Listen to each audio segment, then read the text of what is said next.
Welcome to the Quark and Roll podcast. I am your host, Quark Pui Lan. In this episode, I will speak with Dr. Russell Jeung, a professor at San Francisco State University and co-founder of Stop AAPI Hate, to talk about how he combines his scholarship on Asian American studies with his activism. Welcome to the podcast, Russell. Glad to be here. Thanks for inviting me. Can you share with us why you co-founded Stop AAPI Hate and what did that project accomplish? In 2020, when I heard about COVID coming from China, I was pretty concerned. First of all, because it was such a deadly disease, and I had relatives coming from China at that time. I actually got sick right after they came in and we had dinner with them. And so we were worried, oh, could that have been COVID?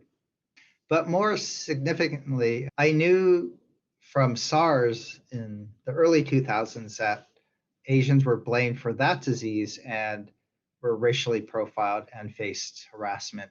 And so I was concerned that COVID-19 would lead to greater harassment of Asian Americans. And I was just paying attention to the news, and little by little, I noticed more and more accounts of discrimination against Asians as COVID began to enter the US. I then actually made a more systematic review of news accounts, and there was a clear increase in news stories. And with this data, I went to local nonprofits and we went to the state government to say, look, there's a clear rise in racism. The government, which is supposed to be responsible for our health and welfare, should look into it. When the government and especially the Attorney General's office said they didn't have the capacity, we created our own website just to track the data. And we know, because I teach public policy, that officials really respond to data. And we created a website to hear firsthand accounts of the racism Asian Americans were experiencing. And we launched Stop AAPI Hate as an online website, not thinking that many people will hear of us or know about us. But immediately we got 100 reports daily from across the nation of Asians getting attacked, spat upon, pushed and shoved. And the stories were just horrific of how angry people were towards Asians and how time and time again they were saying, go back to China, you effing chink. And so we issued those reports, and those statistical reports, along with smartphone footage of Asians getting attacked, really shaped news stories so that journalists realized that these weren't just individual accounts of prejudiced people attacking Asians, but that this is a nationwide systemic issue that's really been fomented by President Trump using the term Chinese virus. And that's how Stop AAPI Hate got created. We were worried that we would face harassment and violence, but also racist policy. And that's exactly what happened. There was a lot of travel bans. Trump issued a lot of anti-Chinese legislation, and it continues to this day. Because of Stop AAPI Hate, people began taking national surveys, and we've experienced the same rate of racism as we did during the pandemic. Recent surveys show that half of Asians experienced hate incidents in 2024. And so either racism has been normalized and people just feel more free to attack Asians, or we've always experienced this level of racism and we just haven't tracked it. But whether or not it's increased or not, it's at a high level. And the current administration, with its anti-immigrant stance, doesn't really help the anti-Asian hate and the amount of it. Do you think that the project Stop AAPI Hate accomplished its goals? It did, accomplished a couple of its goals. First, we wanted to raise awareness, and clearly people are more aware of the racism experienced by Asian Americans. More significantly, we wanted to put it on the public policy agenda of legislators, and that has actually occurred, especially states with large populations of Asian Americans. We realized that racism is an institutional issue, and we wanted long-term change that requires policy changes. And in several states, several local groups have organized to get Asian American studies at the K through 12 level. So 12 states have been able to mandate curriculum change. and to really build a movement. And I think that's what we've really wanted to do, is really have Asian Americans stand up for their rights, build allyship and solidarity with others, and fight for racial justice for all. And that's been a result of Stop AAPI Hate. I've been able to build a movement that local initiatives has spurred the broader Asian American community. You have always combined scholarship with activism. Why is this important for you? I've always sought to combine activism with my scholarship because I was an activist first. Coming out of college, I wanted to make social change. I wanted to empower low-income communities. I wanted, as a sense of my own faith calling, to seek his kingdom of peace and justice. So whatever I did would be an extension of that sense of calling and that activism to make change in the community. And I just see my academic work and my scholarship as one way of embodying those values. I work with working class students, and I want them to become empowered to make social change. And then I want to do research that benefits the community, not just develop theoretical insights. And at San Francisco State, it's the first college of ethnic studies. It was founded on the struggle of students who wanted to have their education be relevant and lead to community change. And so I just want to honor that legacy and address the issues impacting Asian Americans and other communities of color. You have taught Asian American studies for a long time. Can you talk about how this field has evolved?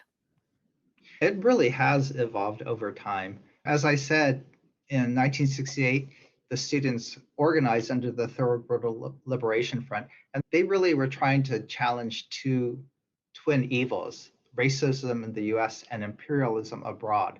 And that's why they call themselves the Third World Liberation Front, in solidarity with other third world nations. That meant addressing local conditions, but also, again, challenging especially America's imperialist efforts. Over time, some of Asian American studies focused on really the American side of being Asian American, charting the history of Asians in America, claiming Americanness. And that took a lot of work to uncover the histories of Asian Americans and the voices of Asian Americans that were distinct from Asians and distinct from other, especially white Americans. Then there was a big turn towards transnationalism and realized, no, we come from Asia and we're deeply influenced by Asia, and we need to explore not just the American aspect of being Asian American, but also the Asian element and how those are connected. Then we had a turn towards intersectionality, recognizing how gender makes a difference, sexuality makes a difference. And both those trends of looking more towards trans-Pacific studies and more intersectional studies have then continued to shift and return back to understanding how we're, as Asian Americans, colonial settlers, and how we now participate in American empire and how we're complicit in it, and how we, in becoming American, then become anti-Black as well, and in becoming American, we become part of the empire as well. And so we've come full circle in that we've been always fighting racism, but now I think in Asian American studies, we're considering the role of America as an empire and Asians' role in that empire. And I think all these changes are useful. All these changes have implications in how we do activism. All these shifts help us better understand why Asian Americans are here and what they can do. I think one other big shift, though, in the academy is that Asian American studies has become more institutionalized as a discipline. And as some Asian American scholars have to work in R1 universities that are more removed from Asian American geographical communities. And that isolation from concrete material communities makes it harder to see how Asian American studies as a theoretical field relates to Asian Americans as a community on the ground. And so I think there has been a severing of community-based work and activism from Asian American studies as an academic field and That's always going to be a tension, especially for those who teach and do research at sites that are more removed from Asian American communities. Your study focused on race and Asian American churches. Can you talk about the relationship between race, ethnicity, and religion? A lot of my questioning, a lot of my academic search came out of being in an ethnic church. So I grew up in a conservative Chinese church, and we were taught to take the Bible literally. And so I actually read the Bible that said we're neither Jew nor Greek. And so I wondered, why then are we in a Chinese American church if we sing the same songs, if we're taught the same theology? What do we need a Chinese church for? And that sort of vexed me, along with other aspects of the conservative church. And so I began to explore why we have ethnic churches, what were their functions, and what are their prospects for the future. And then I recognized the role of race in impacting ethnic churches and how a lot of ethnic churches, especially Japanese and Chinese churches initially, and then later on Korean churches, shifted towards becoming Asian American churches. And so they went from being ethnic churches to being racial churches. And that shift was shaped by both the Asian American movement and the desire to organize the community politically, and also recognizing that Asian Americans as a grouping have some common cultural elements, and they could be a good spiritual market group to build churches around. And so I looked at how ethnic churches developed, I looked at how racial Asian American churches developed. And then at the end, I began to look at the Asian American multi-ethnic churches. And all these churches are dealing with the same issues. It's what's it mean to be the church? What's the role of an ethnic church or an Asian church or even a multi-ethnic church that's Asian-led? If we're going to remain distinct and proud of our heritage, how then do we relate to other groups? And then how well can we minister as churches with these types of identities?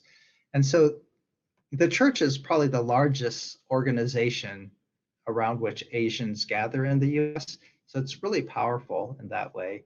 And it then has a really significant role in addressing all these questions about who we are, how we want to be in the world, and how can we minister given our identities. In the book, At Home in Exile, you discuss living among refugee neighbors in California and finding Jesus through the experience. Why did you write the book? And what have you discovered by writing it? I read the book At Home in Exile because I realized my experiences of doing urban ministry was really different from what I read about other books that recommended ways to develop ministries. I realized that as an Asian American, I did ministry differently. I related to the community differently than maybe European Americans who came with different notions, different identities, and different power differences. And so I wanted to not necessarily critique Western Christianity, but I wanted to provide an Asian American alternative to Western Christianity in its missiology, in its ecclesiology, and even its spirituality.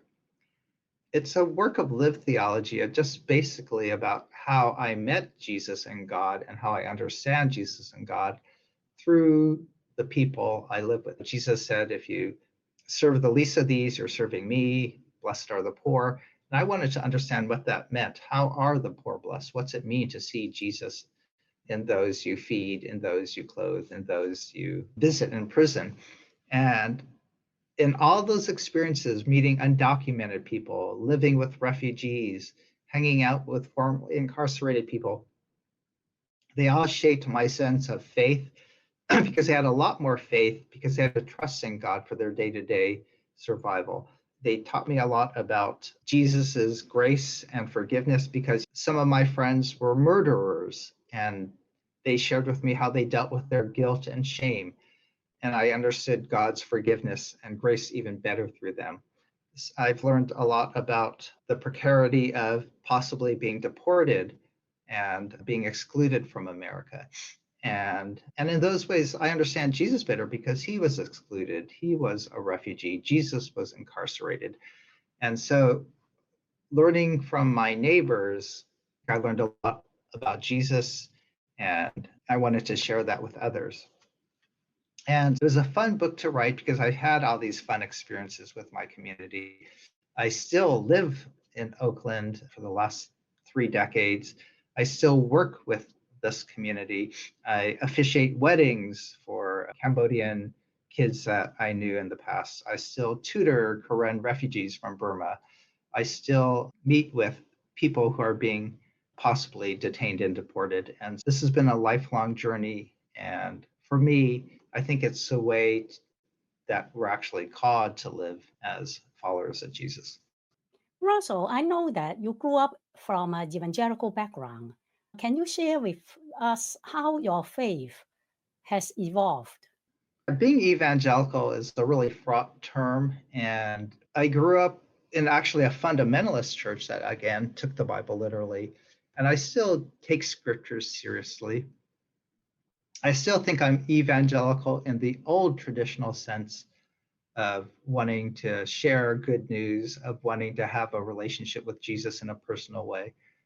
But I really distance myself from evangelicals as a political grouping and as a white racial grouping. I'm glad journalists use the term white evangelical because I really am appalled and grieved by how white evangelicals have become complicit in the administration. And my faith has developed and my theology has shifted over time to be more open and yet still hold to some of the things that I grew up with about loving scriptures, about wanting to evangelize people, and that I want to share that there's a different way of being than this world of violence and greed and self-interest. And so I think that evangelistic impulse, that following Jesus in a deep personal way is maintained, but the politics and the mission has broadened and shifted over time. And I still work with groups such as Evangelicals for Justice, and they keep the term because they want to reclaim evangelicalism. But I also work with other groups as well across the Christian community and also across the interfaith community, because I think we need a moral voice in our society. And I think we need to really work together to challenge our system today. Can you talk about how your activism on behalf of Asian American communities and your work at Stop AAPI Hate related to current events? So, working with Stop AAPI Hate and fighting anti-Asian hate continues. And I see that anti-Asian hate now expressed more broadly as anti-immigrant hate and xenophobia. And so Trump and mega Christians, they just target more vulnerable groups, whether it's Asians during the pandemic or Haitian immigrants or Venezuelan immigrants groups to reinforce their base and their claim that the US should be a white Christian nation. And so I think anti-Asian hate was one expression of that xenophobia and racism. And now other groups are also targeted. And if I were to fight anti-Asian hate and thought that was wrong, the same way anti-Venezuelan hate is wrong.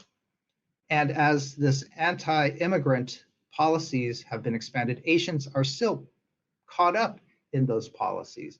So we now have several executive orders addressing mass deportation, and the Asian American community are also getting deported. We're getting detained without due process. We're having families separated and torn apart. We're having members of our community being deported to not their countries of origin, but to places like Sudan and Libya. We're having legal permanent residents being deported simply for exercising their free speech rights and fighting for Palestine. So in all the ways that you hear about immigrants losing rights, facing dangerous situations, Asian too are getting caught up in that mass deportation process. And so I'm continuing my efforts to stop Asian hate by trying to challenge these mass deportation policies, as well as the anti-DEI policies that were part of Trump's executive orders. The administration has issued a slew of executive orders on different areas: environment, national parks, federal funding to research. And so we were always recommended organize around the issue areas so that you don't become overwhelmed. And so I focus on organizing around anti-immigrant issues and anti-DEI issues, and both relate to stopping AAPI hate and continuing that work. Just recently, I was with a group of pastors who are Asian and Latino, and we spent time just sharing immigration stories. And a lot of the Asians were grandchildren of undocumented persons. And then the Hispanic pastors, they were either themselves undocumented originally, and we had the same histories. And we Asians could share, this is what happened when we had the first period of mass deportation in the 19th century. This is the violence that we had. This is how the Christians provided sanctuary. This is how Christians challenged American hypocrisy. And that gave hope and encouragement to the Latino pastors that they weren't alone, they weren't isolated in their current struggle, and that we as Asians can understand that experience and stand alongside the current churches that are facing these fears. And these pastors are just telling harrowing stories of creating hiding places to put their children, having grab bags in case they get detained, having to file affidavits so that someone will take care of their kids if they get deported. And I think all those issues that they have to deal with is just so wrong and so evil. Worrying about masked men kidnapping your kids, it's a scary time. And we as a church, we in Asian American studies, we just as Americans have a responsibility to safeguard others and to do what's right. Especially I'm trying to promote Asian American churches to become sanctuary churches. It's part of our heritage and should be part of our calling to provide refuge and safety for people who are innocent yet fearful. Russell, thank you very much for joining me today. Best wishes for your work on behalf of the marginalized and oppressed. If you like this episode, please comment and subscribe. I will see you in the next episode.